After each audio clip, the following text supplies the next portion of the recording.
Wito kwa Watanzania. Utangulizi. Habari ndugu zangu wa Tanzania, karibu kwenye video hii muhimu kabisa. Leo hatutazungumza mambo ya kawaida. Leo tunazungumzia mustakabali wa taifa letu. Wakati mwingine ukimya ni usaliti. Martin Luther King Jr. Tupo kwenye kipindi muhimu sana katika historia ya Tanzania. Uchaguzi unakaribia.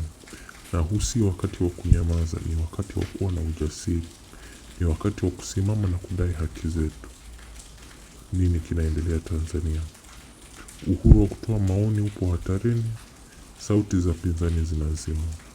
Mfumo wa uchaguzi ni wa kibaguzi na hauna uwazi. Halafu bado wanataka tushiriki kupiga kura. Kwa nini hakuna mageuzi? Hakuna uchaguzi ni muhimu. Kama mfumo umeharibika, kushiriki ni sawa na kuhalalisha. Hatugomei tu kwa sababu ya hasira, tunadai mageuzi ya ukweli, ya wazi na ya haki.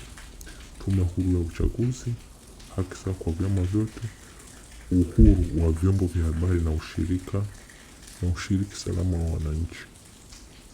Mpaka haya yatimizwe, kuna mageuzi, kuna uchaguzi. Unaweza kufanya nini kama Mtanzania, kama mzalendo? Zungumza mitandaoni na mitaani.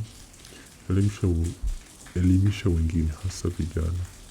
Jipange, shiriki au saidia harakati za kidemokrasia. Na cha muhimu sana, usiogope. Sauti yako ni muhimu. Hitimisho. Tanzania ni yetu, sio ya wachache walio madarakani, bali ya mamilioni wenye ndoto ya taifa la haki, uhuru na maendeleo. Tusiwe watazamaji tu, tuwe washiriki wa kweli katika demokrasia yetu. Kuna mageuzi, kuna uchaguzi kwa ajili ya Tanzania ya kesho na vizazi vijavyo. Asanteni sana ndugu zangu.